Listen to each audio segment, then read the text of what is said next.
Welcome to this video on the Warby Parker case study. We will examine how this company succeeded not by inventing a new product, but by moving the margin in an established industry, and the challenges they faced when that competitive gap began to close. The core question of this case is, how do you design a business around a single structural weakness in an incumbent, and what happens once that weakness is fixed? Use this question to evaluate every risk and recommendation we discuss. 3 facts define the strategic context. First, the high cost of replacement eyewear. Second, the widely known founding story. And third, the specific structure of the global eyewear market. This case is central to our session on designing an e-commerce business. It highlights key concepts like the value proposition canvas and channel roles, which are essential for understanding how to capture value. The business model links value to risk across 3 pillars: design and brand, manufacturing, and distribution.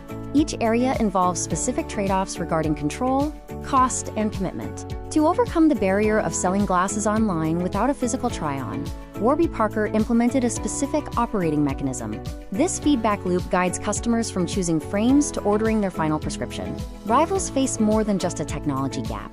The incumbent's inability to match prices without attacking its own business, combined with the high cost of running this mechanism, provides a durable advantage. The provided data for fiscal years 2023 through 2025 reveals how value concentrates in the business. We must interpret these figures carefully to understand the underlying economic performance. We can visualize the business economics through a 5-step calculation. This breaks down the contribution margin, acquisition costs, and the break-even rates required to sustain the model.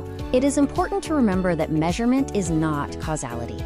The figures presented here are teaching assumptions, which highlight that this model is essentially a bet on a single, unobservable rate. Every advantage brings a twin risk. We identify 3 key risks: the closing price gap, frequency and payback, and the fixed cost of the store estate, along with their early warning signals. The success of the model rests on one fragile assumption: preventing the price gap from closing.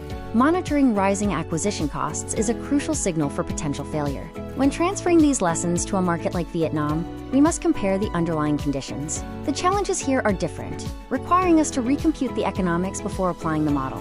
The takeaway is to copy the mechanism, but adapt the form. Recognize that while the core business logic might apply, local conditions require treating clinical requirements as partner-supplied inputs. In conclusion, 3 lessons survive beyond this company. Focus on structure, handle purchase barriers with mechanisms, and treat digital channels as tools, not as the brand's identity. Now we reach the final management decision.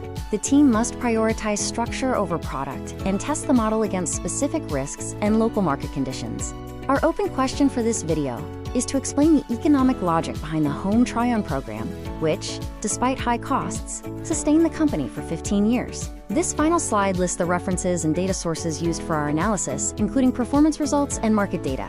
Please refer to this list for traceability regarding the figures discussed throughout this video.